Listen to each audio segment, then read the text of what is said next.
Centres welcome back to our channel oneness vegetarianism.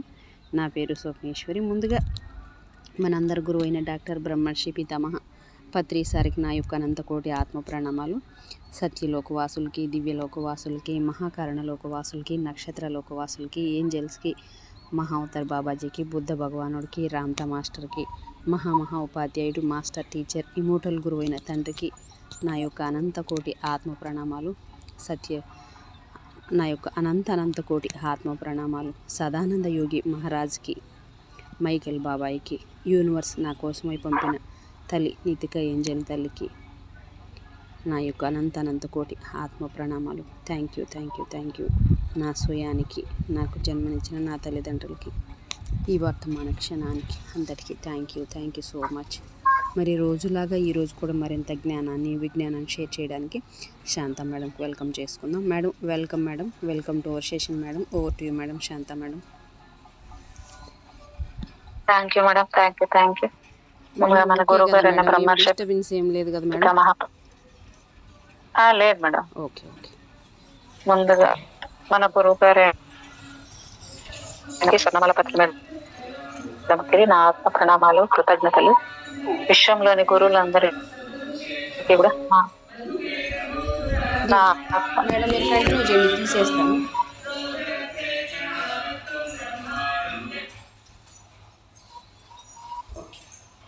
Okay madam.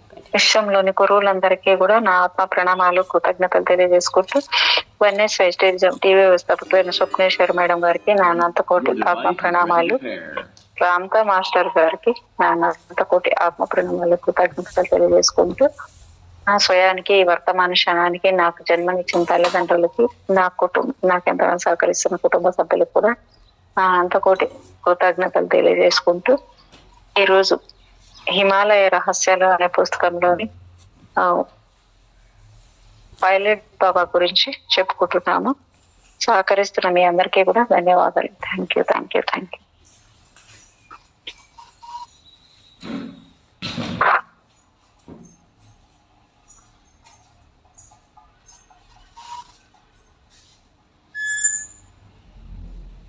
ఈ యోగాన్ని అంటే నిన్ను అనేక ఆత్మలను మళ్ళీ మానవ జన్మ ఎత్తమని ఆదేశించి నేను ఆ పనిలో సఫలత పొందాను. రుద్రపూర్ లో మోహన్ సింగ్ సోంతి ఇంట కుమారుని జననము, పితోడ్గఢ్ లో మున్షి కొడుకు పుట్టడం నా భావతరంగాల శక్తిని నిరూపించే 2 తార్కాణాలు. స్త్రీ పురుషులు కామలోలురై భోగలాలసులై విషయ వాంఛలను తృప్తిపరచుకునటమే ధ్యేయంగా జీవిస్తున్నందున అనేక పరిశుద్ధాత్మలు జన్మించడానికి తగిన గర్భాలు కరువయ్యాయి. ఆ విధంగా వారికి పునర్జన్మ లభించటం లేదు. మనుషులలో కామవాంఛ ప్రాథమికంగా సంతానోత్పత్తి కోసం సృష్టించబడింది. కానీ మనిషి దానిని విస్మరించి భౌతిక సుఖం కోసం సంభోగిస్తున్నాడు. ఉన్నత గుణశీలుడైన పుత్రుడు కావాలంటే దంపతులు కొన్ని నియమాలు పాటించాలి. జీవితంలో క్రమశిక్షణ, సహనశీలత ఉండాలి. సంభోగానికి కూడా సుముహూర్తం కావాలి. ఈ లోకంలోని తల్లులందరికీ నా వినయపూర్వక విజ్ఞప్తి ఏమంటే, మహాత్ముల పునర్జన్మకు అవకాశం కల్పించండి.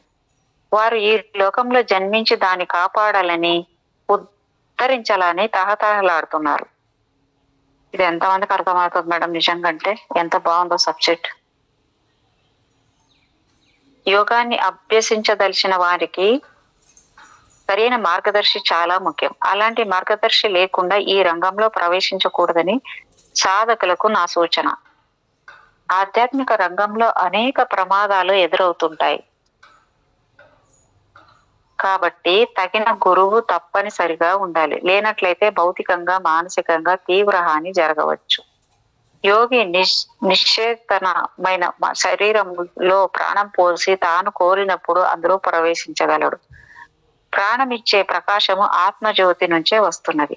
ఈ కాంతి తరంగాలు మానవ శరీరంలో నుండి ముక్తి వాసన అనే వృత్తులతో ఐక్యమవుతాయి. ఈ కాంతి కిరణాలు వాసనపై మాత్రమే పడితే జీవుడు ప్రారంభిక సుఖభోగ లాలసుడై ఆత్మను పట్టించుకోడు. అవే కిరణాలు ముక్తిపై పడితే జీవుడు తనలో దాగి ఉన్న ఆధ్యాత్మికతను అన్వేషించడం మొదలు పెడతాడు.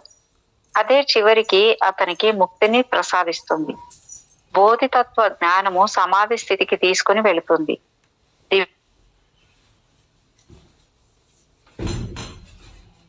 తన సంస్కార బీజాలను విస్తృతపరిచి పూజ్య జన్మ వృత్తాంతాల సమాచారాన్ని సేకరిస్తాడు. మనిషితో పాటు అతని సంస్కారాలు నశించవు, అవి ఆత్మను అంటిపెట్టుకొని ఉంటాయి. అందుకే ఆత్మసిద్ధి పొందిన యోగికి పూర్వ జన్మల వివరాలన్నీ తెలుస్తాయి. ఇడ, పింగళ, సుషుమ్న నాడుల సంగమ స్థానం భృకుటిలో కనుబొమ్మల మధ్యన ఉంటుంది. ఈ కీలక స్థానం నుంచి మొదట ప్రయాణించిన వెలుగు తర్వాత సూక్ష్మ మండలాల్లో నివసిస్తుంది. ఈ మండలాలు మెరుపుల ఈ మండలాల్లో కనిపిస్తుంది.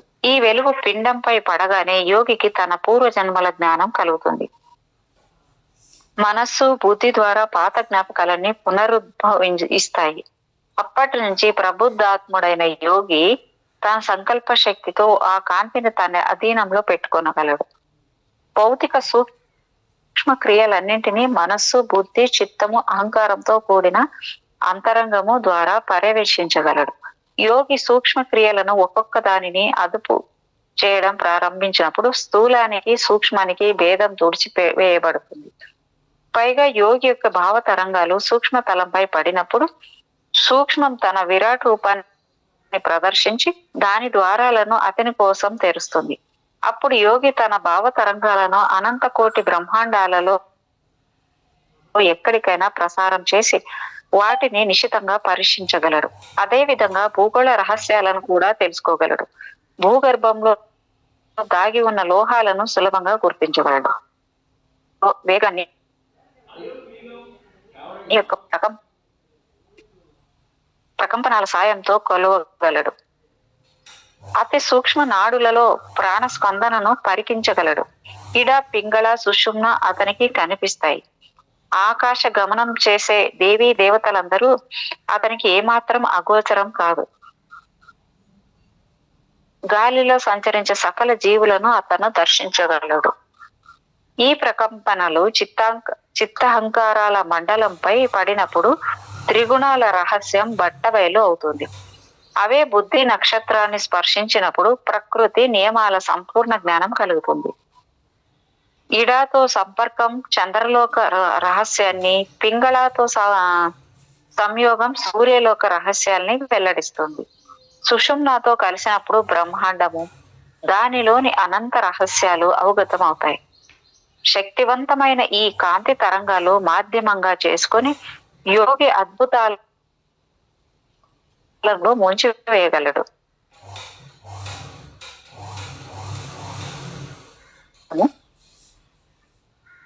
శరీరంలో నిద్రాణంగా ఉన్న కుండలిని తన సంకల్ప శక్తితో అతడు ఏ రూపమైనా ధరించగలడు. ఈ సందర్భంలో ప్రపంచ విజ్ఞానవేత్తలందరికీ నేను ఒక మానవుడినేనని, అనేక జన్మల సంస్కారాల ఫలితమని జ్ఞాపకం చేయదలుచుకున్నాను. పూర్వ జన్మలలో దివ్య మానవుల సాహచర్యంలో జీవించాను. వారు 5,000 ఉన్నారు. ఈ పవిత్రాత్మలు సూక్ష్మ రూపాలై నా నివాసానికి వస్తుంటారు.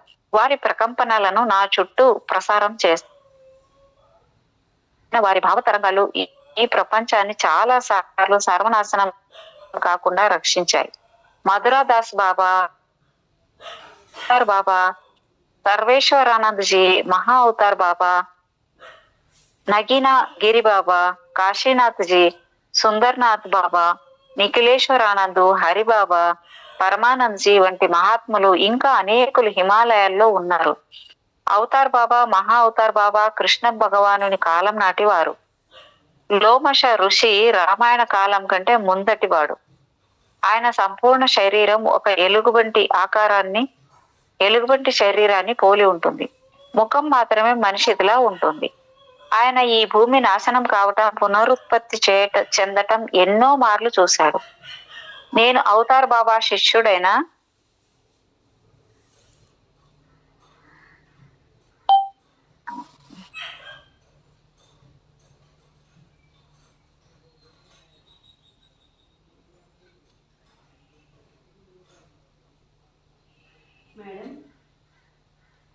మేడం పేజీలు కొంచెం ముందు పోయింది, ఇట్లా టైప్ చేయి.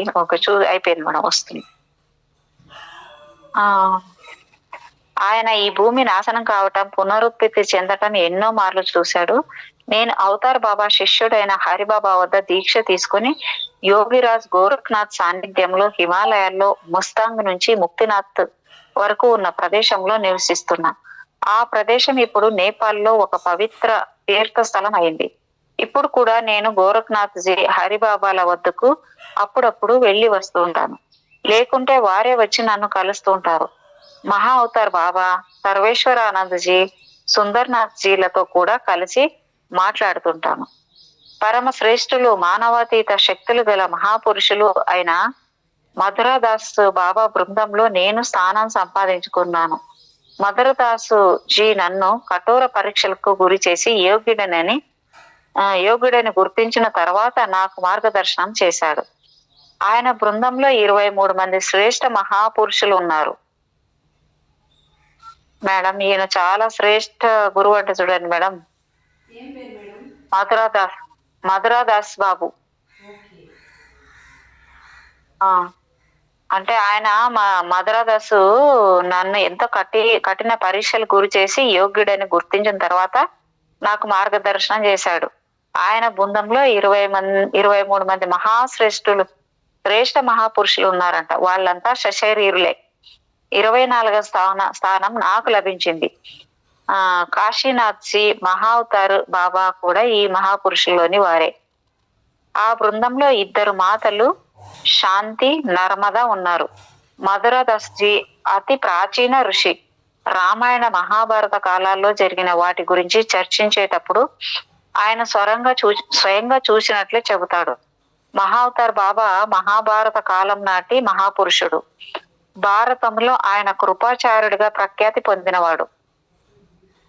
ఓహో, మహావతార్ బాబాజీ కృపాచార్యుడు అంటే మేడం, అప్పట్లో వెనక జన్మలో ఎప్పుడు మేడం? ఓకే, అంటే మహావతార్ బాబాజీ భారతంలో కృపాచార్యుడిగా ప్రఖ్యాతి పొందినవాడు. కృపాచార్యుడు మేడం, కృపాచార్యుడు మహావతార్ బాబా అంట. మరియు హెడియా ఖాన్ల రూపాలను నిర్మించుకొని తిరుగుతుంటాడు. మహాభారతం తర్వాత ఇది జరిగిందనమాట. అంటే అప్పట్లో మేడం, ముందు కృపాచార్యుడిగా ఉండి మళ్ళీ తర్వాత బాబాజీగా జన్మ తీసుకున్నారు. అవును అవును. మరియు హెడియా ఖాన్ల అంటే ఆయన మళ్ళీ ఇప్పుడు కృపాచార్యుడు మహావతార్ బాబా మరియు హెడియా ఖాన్ల రూపాలను నిర్మించుకొని తిరుగుతూ ఉంటాడంట మేడం. ఆయన idea Khan madam, idea Khan Baba, వాళ్ళు అట్లా ఇచ్చారు మేడం. హెడియా ఖాన్ బాబా కూడా ఆయనే అంట. అవతార్ బాబా విదురుడు అంట. వామ్మో, అవతార్ బాబా విదురుడు. ఆయన అప్పుడప్పుడు సంచరించడానికి హిమాలయం దిగి వస్తాడు. ఈ మహాపురుష బృందము ఎక్కువగా హిమాలయాల్లోని పిండారి ఖండంలో నివసిస్తుంటారు. అప్పుడప్పుడు పిండారి ఖండం గుహల్లో సమావేశం అవుతుంటారు. కొన్ని సమయాల్లో అన్య లోకాలను, గ్రహ నక్షత్రాలను, భూలోకంలోని వేర్వేరు ప్రదేశాలను చూడడానికి వెళుతుంటారు. తమ సంస్కారాలతో సంబంధం గల ఆత్మలను వెదికి వారికి మార్గదర్శనం చేస్తుంటారు. 1000 సంవత్సరాల తర్వాత జన్మించవలసిన వారికి సహాయపడుతుంటారు. వీరు ప్రకృతి పోషకులు.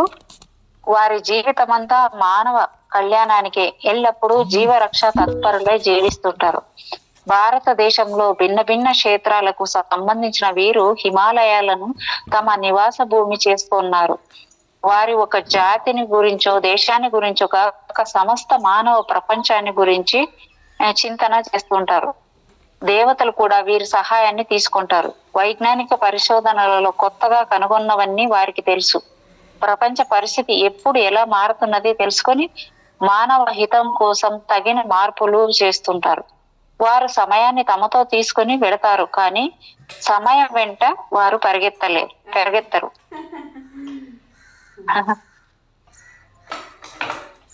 ప్రపంచంలో ఎక్కడ ఏమి జరుగుతున్నది గమనించి పరిస్థితిని చక్కదిద్దడానికి సమయాన్ని, సందర్భాన్ని చూసుకొని ప్రతినిధులను పంపుతారు.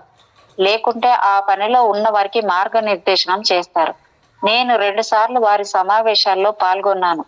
వీరు గ్రహ నక్షత్ర సమ్మేళనంలో అవసరమైన మార్పులు చేసి జరగవలసిన ఘటనాక్రమాన్ని మార్చివేస్తారు. గ్రహ నక్షత్ర ప్రభావం వలన మనిషి చేయాలని అనుకోని పనులను కూడా చేస్తుంటాడు. ఈ గ్రహ నక్షత్రాలు అప్పుడప్పుడు ప్రళయాన్ని సృష్టించే విధంగా సమకూడతాయి. జ్యోతిషాచారులు భవిష్యత్తులో అలా జరుగుతుంది, ఇలా జరుగుతుంది అని చెప్పి మానవుల మనసులను హడలగొడతారు. ప్రజలు సుఖశాంతులు కోల్పోయి ఆ సమయం కోసం నిరీక్షిస్తారు. చివరికి వారు చెప్పిన సమయానికి ఏమీ జరగదు. జరగవలసిన సంఘటనలు జరగకపోవటానికి కారణం ఈ మహాపురుషుల జోక్యమే. మేడం, అమ్మో బాబోయ్, ఉన్నారా మేడం? అదే అదే దాన్నే ఇష్యూ ప్రభుత్వం అంటారు. మన గవర్నమెంట్ ఇక్కడ ఎట్లా యూనివర్సల్ గవర్నమెంట్ అది. ఓకే, వారే ఆపదల నుంచి జీవరాశులను రక్షిస్తారు. ప్రపంచ యుద్ధం రాకుండా పరిస్థితులను మారుతిదూతగా వచ్చి నర సంహారాన్ని నిలిపి లోకాన్ని రక్షిస్తారు. నక్షత్ర ప్రభావం వలన దుష్ట పరిణామాలు రాకుండా మహాత్ములు మాటి మాటికి అడ్డుపడుతుంటారు. మనుషులు దురాచార లంపటులై అత్యాచారాలు చేస్తూ మానవీయ గుణాలు మరచి సంచరిస్తే ప్రకృతియే వణుకుతుంది. మానవుల అత్యాచారాల వలన ప్రకృతి బాధపడినప్పుడు వాయుమండలము నిర్జీవంగా మారుతుంది. కాదు మేడం, మరి మీరు ఇది జరుగుతుంటే ఇది ఎంత న్యాయమా, ఇది అన్యాయం కదా, ఇది ఎంత అన్యాయము, ఎంత అన్యాయం జరిగిందబ్బా అంటే అన్యాయం న్యాయం వాళ్ళకి కనపడదా మేడం? వాళ్ళు ఉండేదే అందుకు. అంటే అలాంటి వాళ్ళు ఇంకంతకన్నా ఎక్కువ ఆలోచన చేసేంత జ్ఞానం లేకనే కదా మేడం ఇవన్నీ.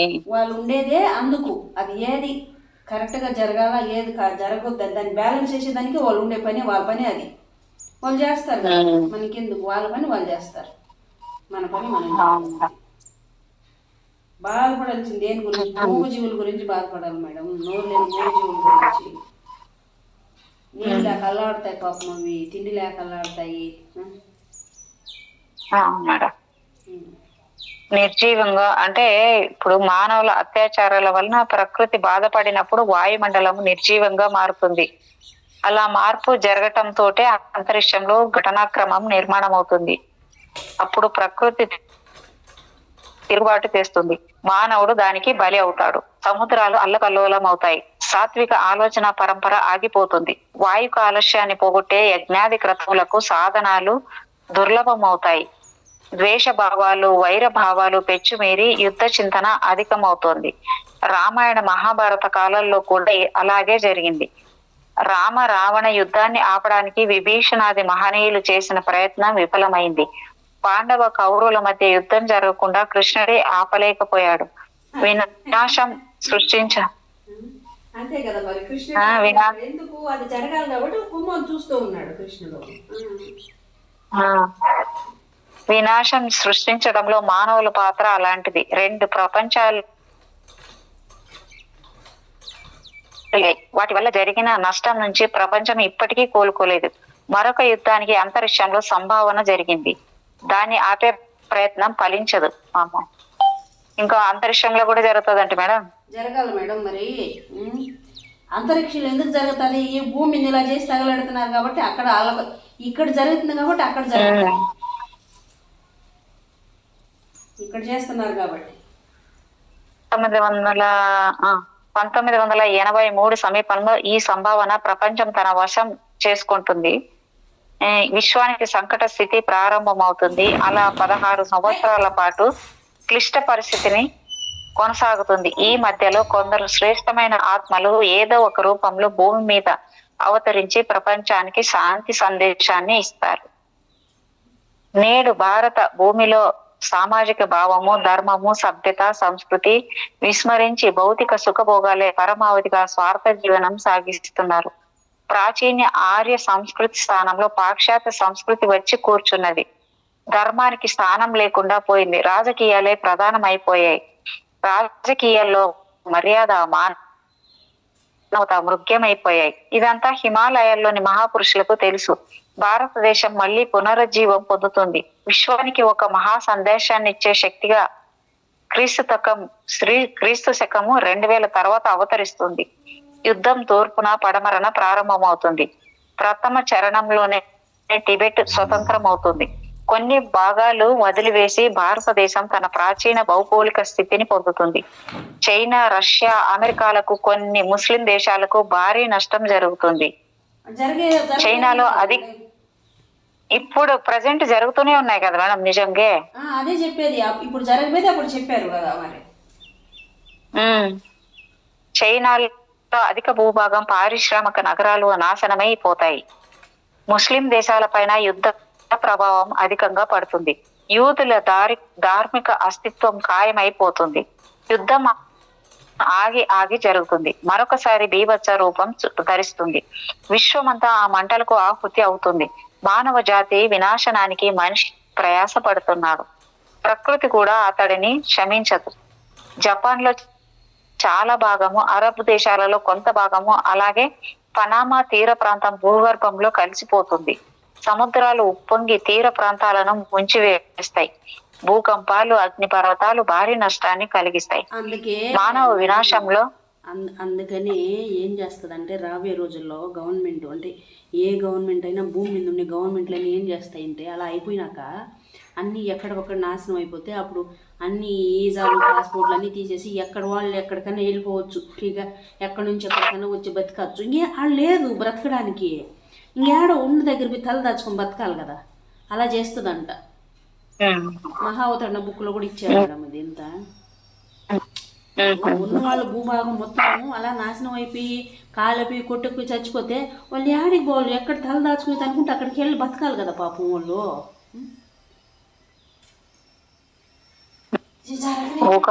ఏమో జరుగుతాయి.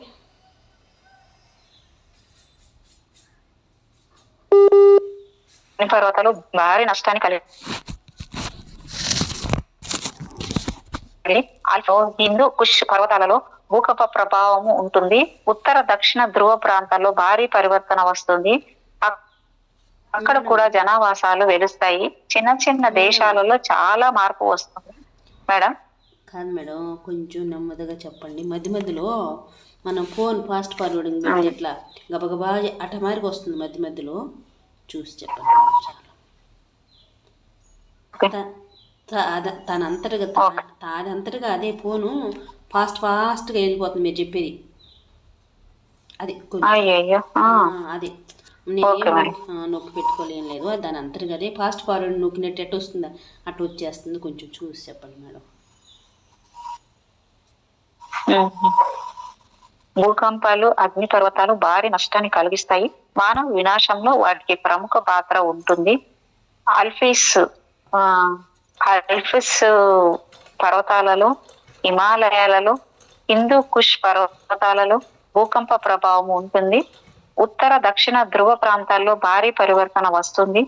అక్కడ కూడా జనావాసాలు వెలుస్తాయి. చిన్న చిన్న దేశాలలో చాలా మార్పు వస్తుంది. ఈ 16 ఏళ్లలో ప్రపంచం భారీ నష్టాలను చవి చూస్తుంది. వైజ్ఞానిక ఆవిష్కరణలు ఈ విధ్వంసాన్ని, మృత్యుదేవత విలయ తాండవాన్ని నిరోధించలేవు. ప్రపంచంలో నిరాశ నిస్పృహలు వ్యాపించినప్పుడు హిమాలయ మహాపురుషులు జోక్యం చేసుకుంటారు. శాంతి పునరుద్ధరణకు, ప్రపంచ పునర్నిర్మాణానికి కొందరిని ఎంపిక చేసి పంపుతారు. ఈ దివ్య పురుషుల సాయంతో భారతదేశం శాంతి దూతగా అవతరిస్తుంది. భారతదేశం యుద్ధంలో పాల్గొన్నదు. ఇజ్రాయెల్ కు, అరబ్ దేశాలకు మధ్య భీషణ సంగ్రామం జరుగుతుంది. వాయమ్మ, అది కూడా ఇచ్చారు చూడండి మేడం. ఇప్పుడప్పుడు ఇజ్రాయెల్ యుద్ధం చేస్తుంది కదా. ఇప్పుడు అదే కాదు మేడం, ఇప్పుడు డిమానిటేషన్ జరిగింది, ఇంకా జరగబోయేది, మళ్ళీ తర్వాత ఏం ఉండేది, ఏం రాబోయేది, ఇప్పుడు కరోనా వచ్చింది. ఇవంతా కూడా ఇంతకుముందు 12 ఏళ్ళ ముందే ఇచ్చారు. ఏంటి మహావతరణ బుక్లు 12 ఏళ్ళు అయింది ఇప్పుడు అది వచ్చి. దాంట్లో అన్నీ ఇచ్చారు తెలుసా. మనం ఏదో టెక్నాలజీ అని పట్టుకుంటున్నాం కానీ వాళ్ళు ఎంత టెక్నాలజీలో ఉండాలి. మనం ఋషులు, సాధు పొంగోలు చూడండి, వాళ్ళు మన ఋషులు, వాళ్ళు ఎంత టెక్నాలజీ ఉండాలి వాళ్ళకు. ఏది లేదు మేడం, అంతా నేను చేశాను అనుకుంటున్నారు. ఈ సైంటిస్టులు కూడా ఏది లేదు. అక్కడ వాళ్ళకు తెలియదు. ఇక్కడంతా ఏమీ జరగదు, అన్ని వాళ్ళే ఆపుతున్నారు, వాళ్ళే చేపిస్తున్నారు మేడం. ఆ ఐడియా ఆలోచన ఎట్టు వస్తుంది? వీళ్ళ ద్వారా అలా చేపిస్తున్నారు. అవును. ఇప్పుడు ఈ బుక్ చదవాలా, భారతదేశము వాళ్ళ వాళ్ళ ప్రమేయం లేకుండా మన బుక్ ఎట్టు వస్తుంది? ఆ బుక్ మన ముందరికి చదువుతున్నాం అంటే వాళ్ళ పర్మిషన్ లేదు, ఎట్లా చదువుతాము? ఏం లేదంట. అవును. భారతదేశము యుద్ధంలో పాల్గొనదు. ఇజ్రాయెల్కు అరబ్ దేశాలకు మధ్య భీషణ సంగ్రామం జరుగుతుంది. అమెరికా రష్యాలు వాటికి దన్నుగా నిలిచి పోరాడతారు. చివరికి ఇజ్రాయెల్దే విజయం. చైనా అణ్వాయుధాలను ప్రయోగిస్తుంది. ప్రపంచ దేశాల సానుభూతిని కోల్పోతుంది. అన్ని దేశాలు దాన్ని వెలివేస్తాయి. చైనా ఈ బహిష్కరణ వల్ల బాధపడుతుంది. తత్ఫలితంగా విషాదకర విధ్వంసానికి గురి అవుతుంది. మానవ జాతి ఈ మారణ హోమాన్ని నివారించాలంటే హిమాలయ మహాపురుషుల సకారాత్మక భావ తరంగాలను స్వీకరించడం నేర్చుకోవాలి మేడం. మనం చేద్దాం మేడం, నిజంగా చేద్దాం మేడం, మన పని అదే మేడం, చేద్దాం మేడం. ఎందుకు నిజంగా ఇలాంటివి చాలా చేయాలి మేడం. అబ్బా, నా కళ్ళల్లో నీళ్ళు వచ్చినట్టుగా అనిపిస్తుంది బాధ. మీకు అది చెప్తే అట్లా వస్తున్నాను. నాకు ప్రతిసారి ప్రతిరోజు ఏ మూగజీవి గురించి మాట్లాడినా నా కళ్ళలో నీళ్ళు వస్తాయి. వాటి గురించి ఎవరు పట్టించుకుంటున్నారు మేడం? ఎంతసేపు మనుషుల గురించే బాగా చూస్తారు కానీ మూగజీవులు ఎంత అల్లాడుతున్నాయి, వాటి గురించి ఎవరు పట్టించుకుంటున్నారు? అవును నిజం. మహాత్ముల మార్గదర్శకంలో వైజ్ఞానిక ఆవిష్కరణలను వాడితే నూతన దృష్టికోణం ఉత్పన్నమవుతుంది. వారు నమ్మశక్యంగాని పనులు చేయగలరు. ప్రపంచ రాజకీయ నేతల ఆలోచన విధానాన్ని మార్చి దుష్ట భావాలను నిగ్రహించగలరు. ఆ విధంగా యుద్ధ మేఘాల్ని తరిమి కొట్టగలరు. అక్కడతో 21వ అధ్యాయం అయిపోయింది. 22వ అధ్యాయం గంగూలీ హార్ట్ అనే పేరుతో ఉంది. ఇక్కడ కళ్ళు లోతైన సరస్సుల్లా కనిపిస్తున్నాయి. సూక్ష్మ చక్షువు గంభీర సాగరం వలె విశాలంగా ఉంది. ఆ కళ్ళలో భూత భవిష్యత్ కనిపిస్తున్నాయి. వాటి మధ్యలో వర్తమానం దృష్టి గోచరమవుతున్నది. ఆమె నిలబడి ఉన్నట్లు అనిపిస్తున్నది. ఆ కళ్ళలో తేజస్సు ప్రజ్వలిస్తున్నది. ఆమెయే కాళీమాత. వర్తమానంలో నుంచి భూతకాలపు స్మృతులపై దృష్టి సారిస్తే మీకు కూడా అలాగే కనిపిస్తుంది. వాటంతటకవే కళ్ళు మూతపడతాయి. అంతరంగంలో దివ్యచక్షువు యొక్క స్పందన ప్రారంభమవుతుంది. మీకు లోతైన సరస్సులో ఉన్నట్టు అనుభూతి కలుగుతుంది. సరస్సు నదీ సాగరంలోకి ప్రవహించడం కనిపిస్తుంది. మీరు ఆ సాగర తరంగాలలో ఓలలాడుతుంటారు. వాటిలో విలీనమైపోతారు. నా స్మృతి గర్భంలో రత్నాల వంటి ఎన్నో భద్రపరచబడి ఉన్నాయి. అందులో ఒకటి గంగూలీ హార్ట్ దర్శనం. ప్రశాంతంగా ఉన్నప్పుడు ఎప్పుడైనా గతంలోకి దృష్టి సారిస్తే గంగూలీ హార్ట్ లోని కాళికా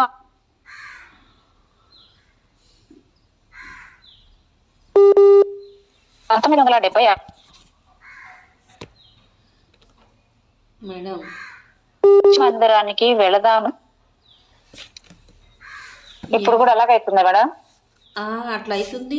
మధ్య మధ్యలో నెట్ ఏమన్నా మీకు సరిగా ఏమన్నా ఏందో అట్లా అవుతుంది మేడం మధ్య మధ్యలో. ఏంటి మేడం చేద్దాము? ఓకే మేడం, కంటిన్యూ చేయండి మేడం. వాళ్ళే చూసుకుంటారు, కంటిన్యూ చేయండి మేడం. అంతే మేడం.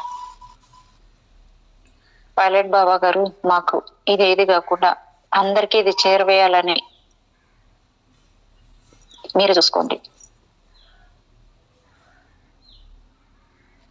మా బృందంలో దాదాపు 50 మంది ఉన్నారు. అందులో స్త్రీలు, పురుషులు, పిల్లలు కూడా ఉన్నారు. గంగూలీ హార్ట్ కు మా రాక సంచలనం కలిగించింది. బస్సు దిగిన వెంటనే మేము గుడికి వెళ్ళాం. కాళీ మందిర మహాత్యం చెప్పుకోదగినది. కష్టాల్లో ఉన్న మానవులను ఆ తల్లి ఎలా ఆదుకుంటుందో ఆ చరిత్ర తెలుపుతుంది. ఆంగ్లేయ అధికారులు కూడా ఆ జగన్మాత పాదాలను భక్తితో మొక్కేవారు. కృతజ్ఞతతో వారి ఇచ్చిన గుడి గంటలు ఇప్పటికీ ఉన్నాయి. ఈ సందర్భంలో విదేశీయుల హృదయాల్లో ఆమె పట్ల భక్తి కలగడానికి కారణమైన సంఘటనను చెప్పుకోవడం ఉచితంగా ఉంటుంది. రెండవ ప్రపంచ యుద్ధ కాలంలో భారత సైనికులను ఆంగ్లేయులు బర్మాకు ఓడలో తీసుకుని వెళుతున్నారు. ఓడకు కన్నం పడి ఆకస్మికంగా మునగసాగింది. ఓడను రక్షించడానికి చేసిన ప్రయత్నాలేవీ ఫలించలేదు. సిబ్బంది ఓడను వదిలి వెళ్ళటానికి సిద్ధపడక కుమావ్ ప్రాంతానికి చెందిన ఒక సైనికుడు దేవతకు తాను చేసే ప్రార్థన ఫలితంగా ఆ మాత అందరినీ రక్షిస్తుందని ధైర్యంగా ప్రకటించాడు. మొదట అందరూ అపహాస్యం చేశారు, కానీ తర్వాత అతడిని ప్రార్థించమన్నారు. ఆ దేవీ భక్తుడు మాత అనుగ్రహాన్ని ఆర్తితో ప్రార్థించాడు. అద్భుతం జరిగింది. మునుగుతున్న ఓడ పైకి లేవసాగింది. ఒక స్త్రీమూర్తి మునుగుతున్న ఓడను పైకి లాగటం చూసి ఓడలోని సిబ్బంది నోళ్లు వెళ్ళబెట్టారు. ఆ విధంగా అందరూ రక్షింపబడ్డారు. ఆంగ్లేయుల పాలకులు ఈ అద్భుత సంఘటనను కుమావ్ ప్రాంత రాజపత్రంలో అధికారపూర్వకంగా ప్రకటించి భద్రపరిచారు.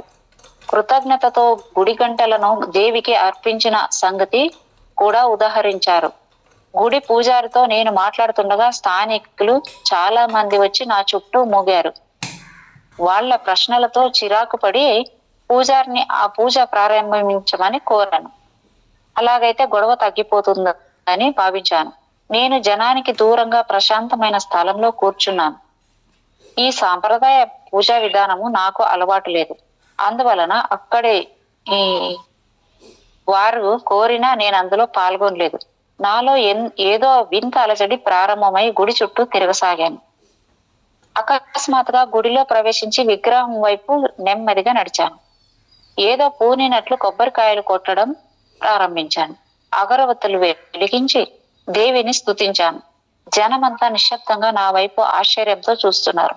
ఉన్నట్లుండి నా శరీరం వణికి నిశ్చలమైపోయింది. గుడిలోని అఖండ దీపం ఆరిపోయి చీకటి అయింది. ఆ క్షణంలో దివ్యజ్యోతి కిరణాలు గుళ్ళో ప్రవేశించి నా శరీరాన్ని తాకినవి. నేను గుడి బయటకు వచ్చి ఆ జ్యోతి వస్తున్న వైపుకు నడవసాగాను. అక్కడున్న స్త్రీ పురుషులందరూ నన్ను వెంబడించారు. ఆ కాంతి వస్తున్న దేవదారు వృక్షం దగ్గరకు చేరగానే ఒక పడచిపిల్ల బయటకు వచ్చింది. చిరిగిపోయిన దుస్తులతో అకస్మాత్తుగా నా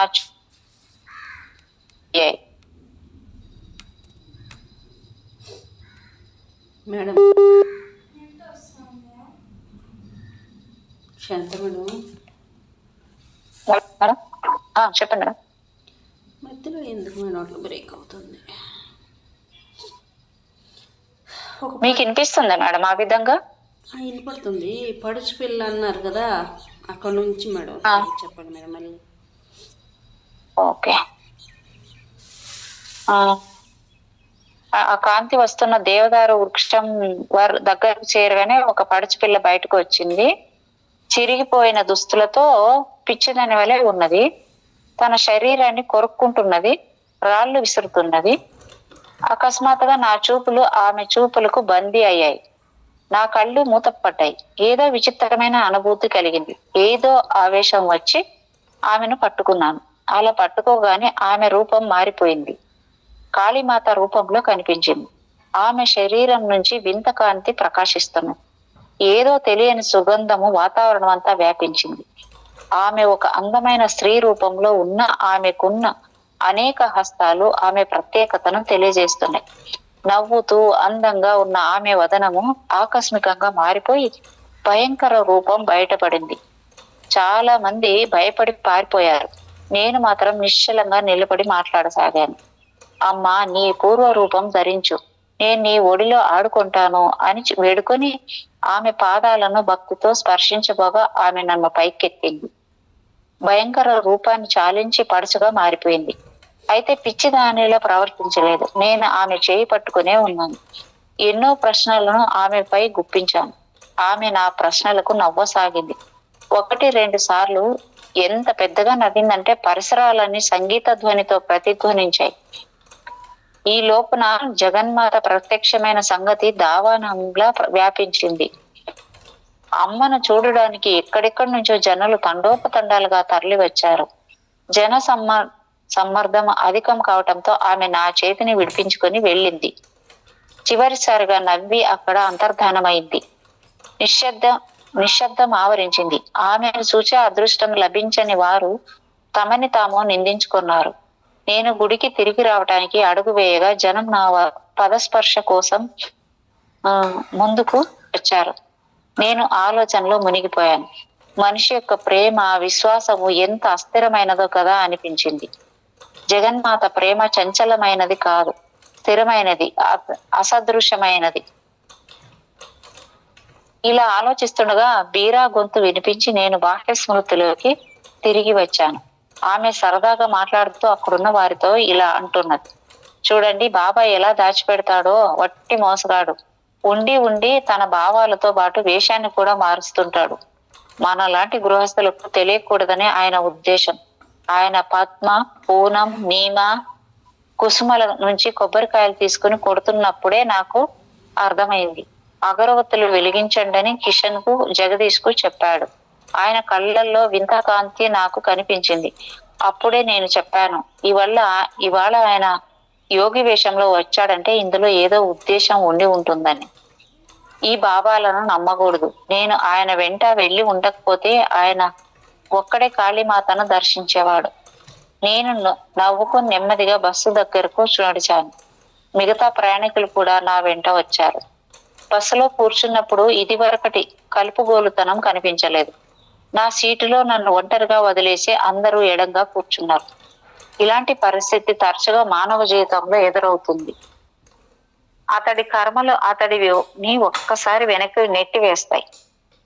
మా యాత్రలో తర్వాత ఆగవలసిన చోటు పాతాళ భువనేశ్వర్. గుడికి వెళ్లే దారి చీకటిగా ఉండడంతో దీపం తీసుకుని వెళ్ళవలసి వచ్చింది.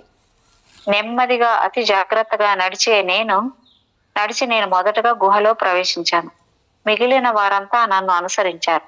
చీకటి గుహలో 150 అడుగుల క్రిందకు దిగి చివరికి ఒక విశాలమైన హాలులోకి వెళ్ళాం. ఈ హాలులో వేల కొద్ది జనాలకు చోటున్నది. పైకప్పు అందంగా అలంకరించబడి ఉంది.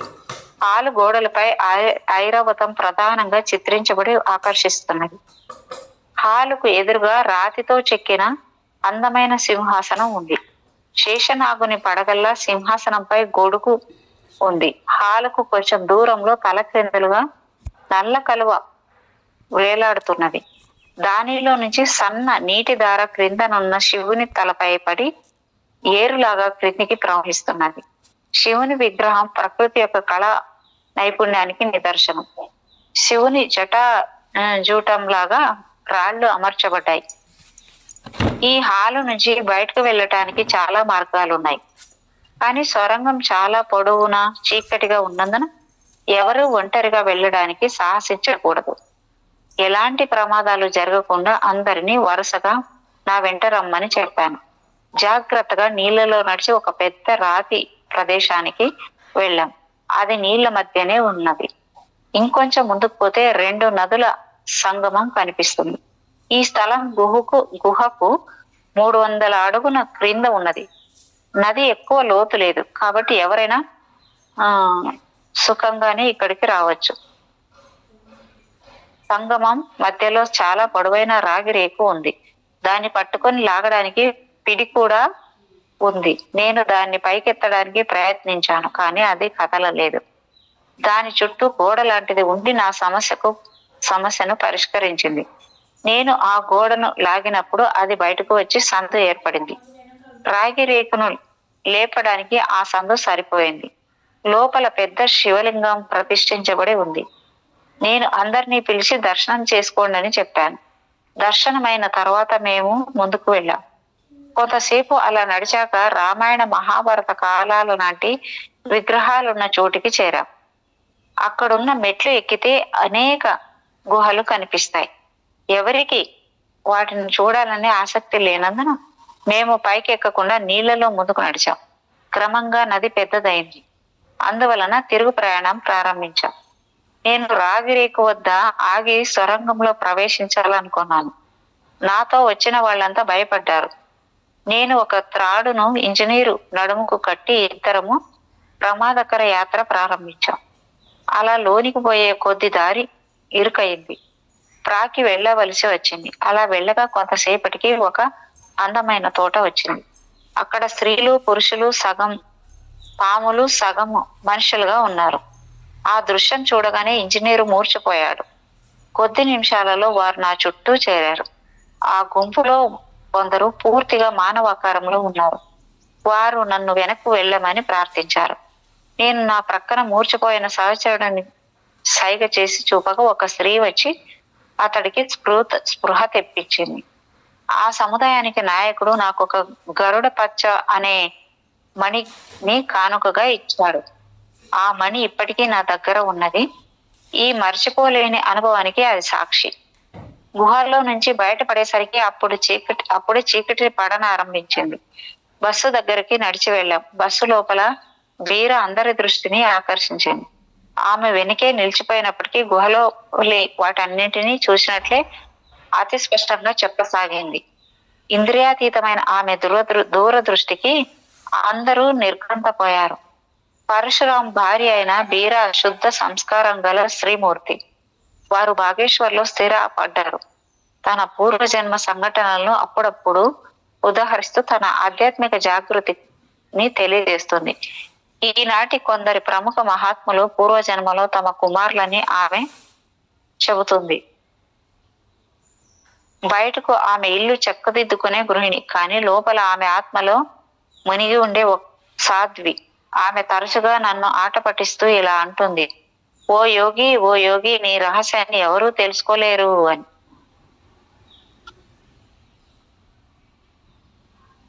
మేడం 23వ అధ్యాయం, ఇప్పుడు 22వ అధ్యాయం అయిపోయింది. ఇక్కడికి చాలించుకుందామా మేడం?